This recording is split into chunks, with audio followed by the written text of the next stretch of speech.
Berarti apa ya, sinyal-sinyal tertentu itu memang benar-benar Mas Iban baca sendiri dari harga dan volume itu ya Mas Iban? Iya benar. Karena menurut saya kalau indikator-indikator seperti stohastik ataupun RSI itu kalau di scalping agak kurang membantu gitu. Jadi memang yang cukup membantu tuh eh, volume price action. Jadi ya volume dan price naik itu menandakan bagaimana perilaku pasar sedang bekerja seperti itu. Oke, baik-baik. Nah, Mas Iban kalau ngomongin tentang bid offer nih, Mas Iban pernah nggak sih masuk saham yang ternyata fake atau misalnya false gitu ya, bid offernya ternyata palsu gitu, ternyata nggak sebesar itu. Nah, itu cara bacanya gimana Mas Iban? Pernah.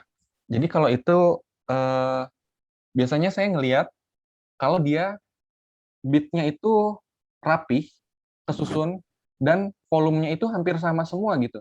Jadi misalnya sekarang harganya di offer lagi 111, dari 110 sampai 105 gitu, itu 50.000 semua berjajar. Oh ini udah bisa dipastikan kalau ini kelihatannya fake bid gitu, seperti itu. Itu biasanya terjadi di saham-saham yang memang fraksi harganya kecil, kayak seratusan ataupun 80-an. Jadi yang kayak gitu biasanya sih saya hindari gitu, Bu. Baik-baik.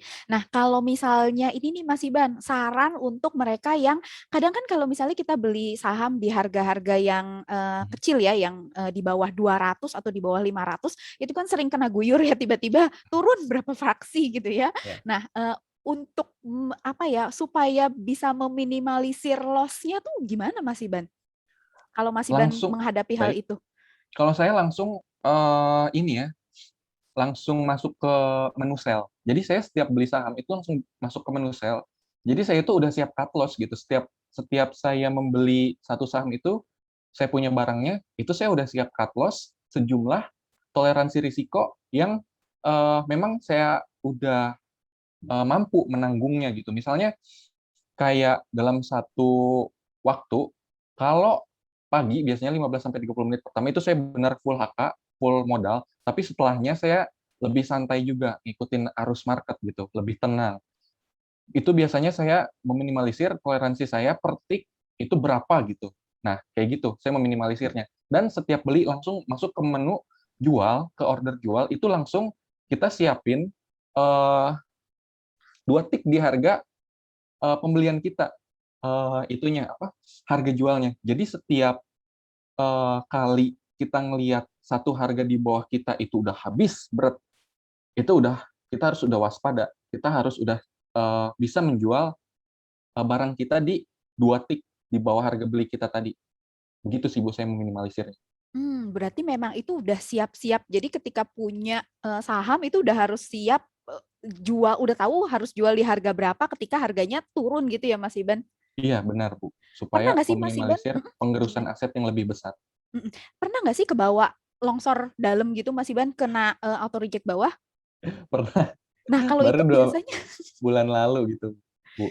nah strategi keluarnya Mas Iban akan tunggu naik lagi atau udah jual Ih, aja relain gitu? jual aja relain. Kalau saya pribadi jual aja relain. Karena balik lagi, modal yang saya tanamkan di akun saham saya udah benar-benar modal yang udah saya rela untuk itu hilang gitu. Tapi kalau memang biasanya tuh kalau udah turun RB terus-menerus itu biasanya ada satu titik di mana dia entah 1-2 minggu kemudian naik lagi. Tapi karena itu spekulasi banget, jadi khawatirnya hal itu nggak terjadi, makanya saya langsung jual aja di harga ARB setiap harinya sih untuk meminimalisir ya kalau memang eh, turun terus-menerus bahaya gitu. Seperti Oke, itu sih, baik. Bu.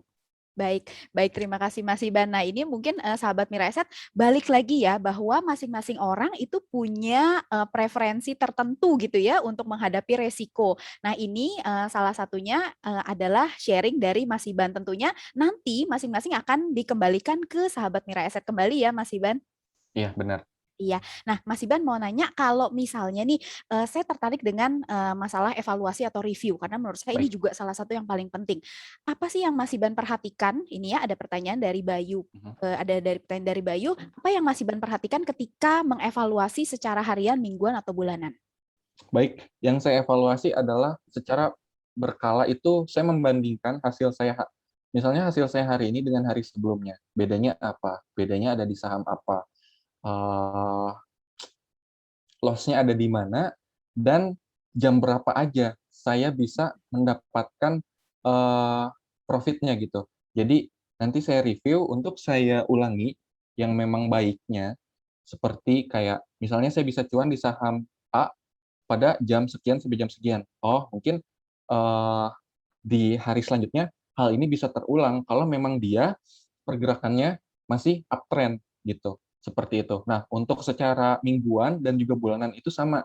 Biasanya saya bandingkan minggu ini dan minggu kemarin, dan minggu kemarinnya lagi, itu saham-saham apa aja yang saya transaksikan. Dan, saya kebanyakan, bisa profit di saham-saham yang sektor mana aja, seperti itu. Apakah tren sektor ini masih terus berlanjut atau tidak, seperti itu kan. Jadi misalnya di minggu pertama saya cuan di bank digital, minggu kedua saya juga masih cuan di bank digital, tapi di minggu ketiga bank digital ini udah rada lemah. Nah di situ, berarti saya review, oh ini untuk minggu keempat, eee, kemungkinan bank digital ini masih akan melemah gitu, pergerakan harganya, seperti itu sih, Bu. Oke, berarti memang di reviewnya bukan cuman setiap hari, kemudian nanti mingguan di-review, bulanan juga di-review gitu ya, Mas Iban? Iya benar, Bu. Harus rajin-rajin, apa, mencatat juga ya, jadi memang, oh ini yang cocok, ini yang nggak cocok, Iya belajarnya dari sini gitu ya? iya. Ya. Nah, Mas Iban, ini ada pertanyaan lagi nih, Mas Iban. Kalau menurut Mas Iban nih, kalau karena kan Mas Iban juga memperhatikan volume ya. Mhm. Saham-saham dengan volume besar yang seperti apa sih yang Mas Iban pertimbangkan untuk masuk? Maksudnya besarnya tuh seberapa gitu? Besarnya, eee, kalau lagi trading-nya gitu, kalau lagi aktualnya, misalnya, eee, pada jam 9.00 sampai 9.30, saya itu kan benar-benar volatil tuh. Nah, biasanya saya melihat bid offer, melihat volumenya, itu, keputusan saya untuk masuk atau keluar adalah bahwa setiap pembelian saya bisa saya haki. Sesimpel itu sih. Pokoknya asal saya beli dan bisa haki, ya saya, eee, bisa mempertimbangkan masuk di saham tersebut gitu. Beda ceritanya kalau misalnya saya ngelihat saham itu menarik, tapi saya ngelihat kanan, kirinya nggak bisa untuk dihaki gitu, ataupun memang, eee, ya saya hafal polanya, kadang saya sudah hafal gitu Bu, polanya, karena sudah cukup sering memperhatikan gitu, saham ini gerakannya kayak gini, oh lagi di proses berapa persen, bagaimana volumenya, terus kalau misalnya kanannya habis tapi diisi terus, itu biasanya saya hindari. Hal-hal seperti itu sih Bu, itu memang, saya menghafal pola. Berarti nggak ada angka spesifik khusus karena juga masing-masing saham, bid offer-nya juga beda gitu ya, Mas Iban? Iya benar Bu. Berarti nanti balik lagi ke kita biasanya trading saham apa. Nah, kita lihat ya kalau misalnya memang di luar kewajaran, nah itu yang mungkin kita bisa bisa lihat gitu ya. Iya iya, Iya, kurang lebih seperti seperti itu sih Bu, yang memang wajar gitu harganya hmm, pada fraksi harga tersebut, benar. iya, baik baik. Mas Iban, kalau misalnya Mas Iban kan kalau misalnya kita trading, kita juga menghindari ini yang namanya overtrade. Nah, menurut Mas Iban tuh kondisi Mas Iban pernah nggak sih ngalamin overtrading gitu? Pernah Bu, bahkan sampai sekarang pun, hampir masih gitu. Biasanya, saya meminimalisirnya tuh gini, jadi setiap, trading itu saya punya checkpoint. Checkpoint pertama, checkpoint kedua, checkpoint ketiga. Nah, checkpoint ini gimana ngebentuknya? Biasanya ya udah, saya misalnya, eee, punya satu checkpoint 100.000. Nah, untuk checkpoint kedua, ketiga, keempatnya itu tinggal, eee, pengkalian dari checkpoint pertama saja gitu. Nah, kalau misalnya saya dalam beberapa waktu saja bisa, eee masuk langsung ke checkpoint yang cukup tinggi, Mhm, misalkan di checkpoint 5 atau checkpoint 6, mhm, biasanya saya, nafas dulu tuh. Kalau misalnya saya ngerasa saya masih bisa trading, atau kepala itu masih belum mumet, itu biasanya saya masih lanjutkan gitu, dengan catatan, eee, jumlah lot yang masuk dikurangi, nggak langsung all in lagi seperti tadi, seperti itu, kayak gitu. Nah, dari situ saya bisa tahu kalau misalnya kondisi saya masih prima, itu saya masih trading. Tapi kalau udah capek, kayak capek nih, stres banget, udah dan checkpointnya juga udah cukup tinggi. Jadi saya biasanya eh, udahan gitu trading. Gitu sih. Paling kalau misalnya meminimalisir overtrade itu seperti itu. Kita membuat checkpoint di mana itu merupakan eh, angka wajar, angka realistis yang bisa kita dapatkan dalam trading kita gitu. Misalnya kita realistisnya cuma 100.000 di checkpoint pertama, ya udah segitu aja. Jangan neko-neko mesti checkpoint pertamanya 1 juta seperti si B gitu sih. Kayak gitu. Angka realistis kita cari checkpoint sesuai dengan angka realistis kita, dan kalau kita bisa mencapai berkali-kali checkpoint, itu kita napas dulu gitu, sabar dulu. Jadi memang harus diikuti dengan istirahat gitu, sambil scalping sendiri. Nah, itu tadi ada yang tanya, jadi checkpoint itu maksudnya kurang lebih target profit gitu ya Mas Iban? Iya, target profit maksudnya checkpoint itu. Oke, baik-baik. Mas Iban, kalau misalnya kita trading nih ya, kan kita nggak bisa pungkiri bahwa adrenalinnya tuh tinggi, stresnya tinggi kayak tadi Ya, Mas Iban bilang. Mas Iban, kalau misalnya menurut Mas Iban nih adrenalinnya lebih tinggi ketika sahamnya naik atau turun? ketika sahamnya naik kayaknya deh, saya Naik. malah lebih deg-degan ini naiknya bakal sampai kapan gitu. Saya takutnya malah kayak udah jual malah naik lagi. Saya tuh kadang suka misuh-misuh sendiri juga gitu. Kalau lagi kayak gitu. Menurut Benar-benar. saya pas lagi naik sih adrenalinnya lebih tinggi daripada pas turun. Kalau turun mungkin malah justru lebih apa, karena kita kalau turun kita nggak bisa terlalu apa banyak mikir karena kita harus cepat cut loss gitu ya. Iya, harus cepat cut loss karena ini scalping kan Iya, gitu. kalau Kalau naik. kalau naik kita bingung mau TP di mana gitu kan. Oke, oke, menarik nih ya Mas Iban. Baik-baik, kita lanjut lagi nih ke pertanyaan berikutnya. Nah, Mas Iban tadi ada sempat bahas tentang diversifikasi nih. Nah, ini Mhm. sahabat Miraset juga menanyakan nih, Mas Iban kan kalau misalnya diversifikasi, makanya tadi ada yang nanya, pernah nggak sih kepikiran beli yang LQ45 aja misalnya untuk pindah sahamnya. Jadi misalnya nih Mas Iban udah dapat Ya. uang kan, kalau tadi Mas Iban masuknya ke reksadana, pernah nggak sih kepikiran uang yang hasil trading itu misalnya diinvestasiin lagi ke saham tapi yang misalnya sahamnya LQ45 gitu. Pernah nggak sih Ya. kepikiran Mas Iban? Pernah kepikiran, sampai saat ini pun masih berpikir apa setengah-setengah aja ya, setengah di reksadana, setengah di saham. Cuma saya balik lagi, saya masih belum cukup percaya diri untuk analisa saya secara swing trading gitu. Karena memang saya percaya dirinya analisa secara scalping, jadi hal-hal kayak gitu saya hindarin sih. Meskipun itu LQ45 ya, yang notabene memang volatilitasnya lebih rendah. Tapi kalau saya nggak percaya diri, saya nggak mau. Gitu. Berarti memang Mas Iban diversifikasinya ke aset yang resikonya lebih rendah gitu ya Mas Iban. Jadi kalau saham tuh kan resikonya tinggi. Jadi ke reksadana yang reksadana atau misalnya deposito yang memang resikonya lebih rendah seperti itu ya Mas Iban. Iya, benar begitu, Bu. Lebih Karena nyamannya seperti itu iya, begitu ya. Oke, baik. meminimalisir Baik. risiko sih. Oke, baik. Terima kasih Mas Iban. Saya ke pertanyaan yang terakhir, Mas Baik. Iban, karena waktunya juga yang membatasi. Nah, ini saya mau tanya nih Mas Iban, ada pertanyaan dari Bapak atau Ibu Dian. Mas Iban kalau ngambil saham itu, apakah selalu ambil yang uptrend atau pernah ambil saham yang ARB Hunter? Kira-kira stylenya tuh seperti apa, Mas Iban? Baik. Kebanyakan saya ngambil saham yang uptrend. Saya ngambil saham yang uptrend. Kalau untuk saham-saham yang lagi ARB terus-menerus atau lagi downtrend, itu biasanya saya memperhatikan poin-poin tadi gitu. Ini ARB-nya udah berapa lama.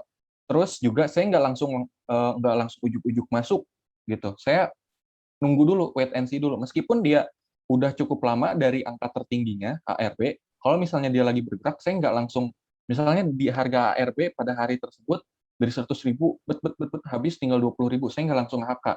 Saya biasanya nunggu dulu sampai dia memang daya belinya cukup kuat, dan saya biasanya nunggu sampai kurang lebih dia minusnya tinggal 2-3% dulu. Nah, kalau dari situ dia masih kuat, otomatis ini daya beli saham ARB ini masih kuat. Tapi kalau di situ udah nge-stuck, wah itu biasanya hati-hati, malah tidur lagi dia. Khawatirnya seperti itu. Baik, baik. Nah, Mas Iban, ini satu pertanyaan lagi. Baik, Bu. Jadi ini nyusul. Nah, ini pertanyaan yang menurut saya menarik sih. Jadi, pernah nggak sih Mas Iban nih dalam satu hari kan Mas Iban melakukan analisa di malam hari gitu ya, di sore setelah market tutup, pernah nggak sih nemu gitu ya, atau enggak pernah nggak sih nggak ketemu sama sekali saham yang menarik? Nah, menurut Mas Iban itu wajar nggak sih kalau seperti itu? Atau kita yang salah analisanya? Jujur saya nggak pernah. Pasti setiap saya review market hari itu, mesti ada aja saham yang menarik untuk hari besok. Dan kalau memang, teman-teman ada yang merasa seperti itu, yang merasa bahwa, "Oh, nggak ada saham yang menarik nih untuk bisa ditradingkan besok," eee, menurut saya itu hal wajar. Karena, analisa sendiri butuh jam terbang. Jadi, kalau memang sekiranya belum lama dan merasa seperti itu, ya perlu dilakukan analisa lebih dalam lagi gitu. Tapi kalau ditanyakan wajar atau tidak, ya wajar-wajar saja gitu. Karena memang nggak semua orang bisa melihat kesempatan yang sama, seperti itu, Bu. Oke, baik. Baik, terima kasih Mas Iban untuk sharing pengalamannya, ilmunya gitu ya. Udah banyak banget yang hari ini sahabat Mira Asset bisa dapat. Semoga sahabat Mira Asset bisa mendapatkan manfaat yang terbaik ya Mas Iban dari sharingnya. Amin amin amin. Nah, terima kasih banyak Mas Iban. Kita ketemu lagi nanti di mentorship di minggu yang kelima yang which is itu adalah Iya, minggu terakhir ya minggu Mas Iban. terakhir. Baik, sahabat Mira Asset, terima kasih banyak sudah menyaksikan sesi mentorship di minggu keempat bersama Mas Iban Mubarak. Dan untuk saat ini saya akan kembalikan ke host kita yang tercinta. Silakan Michael. Baik, terima kasih Mas Iban, terima kasih Bu Marta. Ini luar biasa ya untuk hari ini. Nggak kerasa minggu depan terakhir loh. Ya. Baik. Untuk teman-teman sahabat Mira Asset, saya juga ingin mengingatkan bahwa hari ini kita masih ada satu kelas mentorship lagi bersama Om Ben, tepatnya di jam 6:30 malam. Jadi, mungkin sekarang kita bisa istirahat dulu, bisa relaxing hari Minggu ya. Jadi nanti kita bisa ketemu lagi jam 6:30. Baik, terima kasih Mas Iban, Bu Marta buat hari ini. Buat sahabat Mira Asset, semangat untuk kompetisi Hot Championship Season 5-nya dan makin cuan. Makin Terima cuan. kasih Terima kasih Bu semuanya. Marta dan Mas Michael. Terima kasih Mas Iban.